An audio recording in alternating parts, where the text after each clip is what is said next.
안녕하세요. 솔루션북입니다. 오늘은 행복하고 존엄한 삶은 내가 결정하는 삶이다 라는 부제가 붙어 있는 자기 결정이라는 책을 소개해 드리겠습니다. 페터 비에리 교수가 찍은 책인데요. 현존하는 독일 최고의 철학 석학자라고 합니다. 제가 이 책을 고른 이유는 내 인생에 대해서 뭔가 결정해야 되는 시점이 되었는데 이 책을 읽으면서 힌트를 얻고자 했었거든요. 네, 간략하게 소개해 드려보겠습니다. 우리 모두는 자신의 삶을 스스로 결정하길 원합니다. 바로 존엄성, 그리고 행복입니다. 맨 먼저 내릴 수 있는 정의는 사실 간단하고도 명료합니다. 우리는 자신의 생각과 감정과 소망대로 살고 싶어 합니다. 어떻게 생각할지, 무엇을 말할지, 어떤 행동을 할지, 다른 누군가가 정하는 것을 원치 않아요. 하지만 이것을 타인에 대한 배려 없이 오직 자신의 이익만을 추구하려는 소망과 혼동해서는 안 됩니다. 도덕적 규범 위에 성립된 하나의 집단 안에서 자립적으로 살아가는 일이 우리가 원하는 자기 결정권입니다. 우리의 의지와 경험이 자신의 개인적 정체성의 일부가 되기 위해서는 삶의 역사라는 바탕을 가지고 있어야 하며 동시에 삶의 역사가 주는 조건에 의해 제약이 되어야 합니다. 그러한 자기결정권이 있다고 할 때 자기결정권은 그러한 선제 조건들로 이뤄진 인과관계적 삶이 흘러온 틀 안에서의 영향력으로만 존재합니다. 나의 생각과 의지와 감정들이 세상에서 일어나는 사건들에 의해 이리저리 튀는 고무공의 신세라면 내가 그것들을 스스로 정한다는 말이 결국 말뿐인 허울이 되는 것 아닌가요? 사고하고 의지를 세우는 존재인 우리가 단순히 강물에 휩쓸려 가는 모래알 같은 존재로 전락하는 것은 아닌지요. 결국 모두 자기 기만을 숨기기 위한 말장난은 아닐까요? 그렇지 않습니다. 나의 내면 세계가 외부와 아무리 밀접하게 얽혀 있다고 하더라도 하나의 세계와 또 다른 하나의 세계 사이에는 엄청난 차이가 존재합니다. 하나는 자신의 사고와 감정과 소망을 주관하여 말 그대로 삶의 작가요, 그의 주체가 되는 삶이고, 다른 하나는 어떤 사건을 단순히 맞닥뜨리거나 당하여 그 일로 인한 경험에 속수무책으로 압도될 수밖에 없는, 그래서 주체가 되는 대신에 단순히 경험이 펼쳐지는 무대가 될 수밖에 없는 삶을 가리키는니다.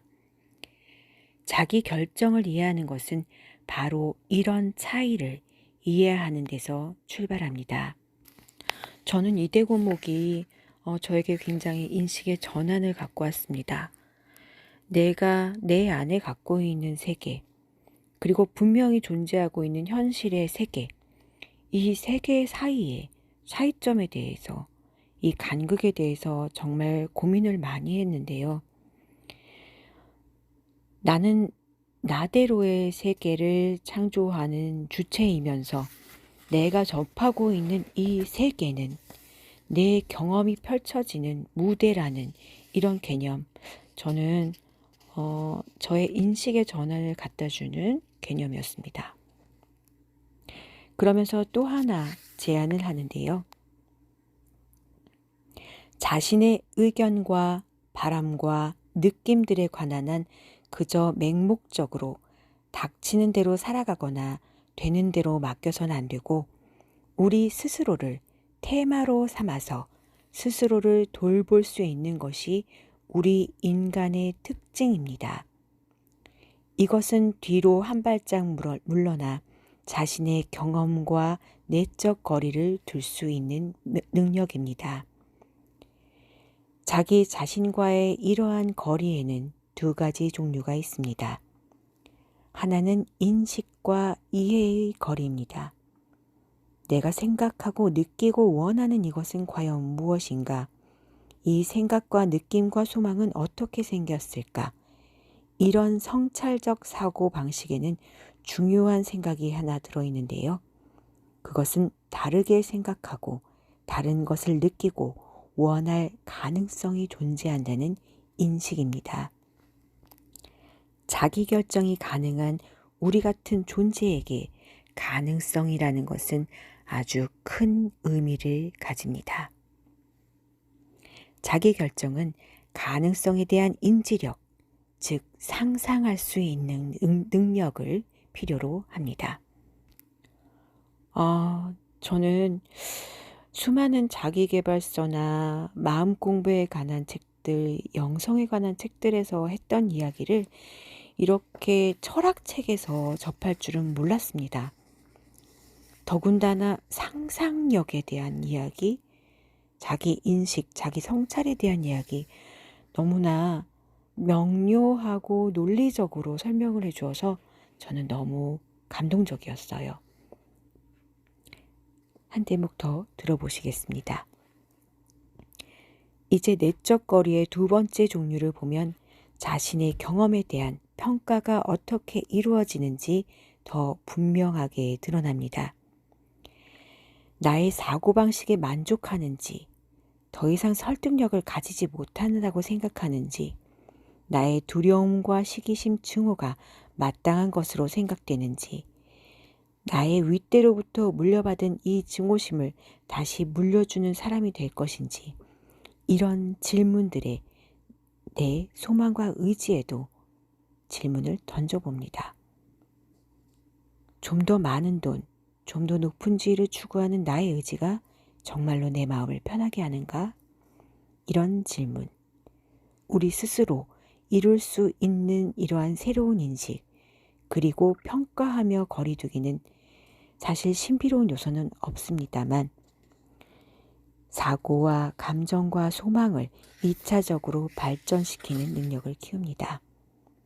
이 능력으로부터 자기 결정이 성공하는 경험을 하느냐, 하지 못하느냐에 따른 결정적 역할을 하는 것은 바로 자아상인데요.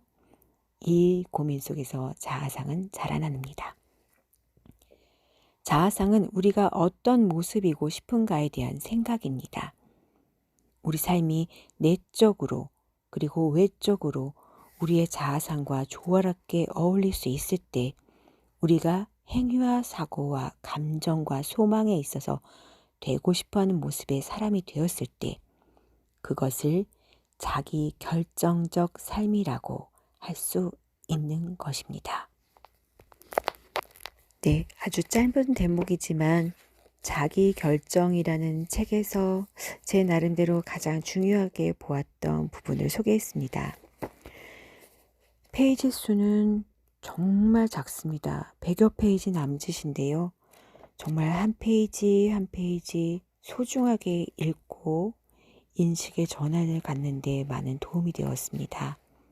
기회가 되신다면 여러분들도 자기 결정 꼭 읽어보시기 바랍니다.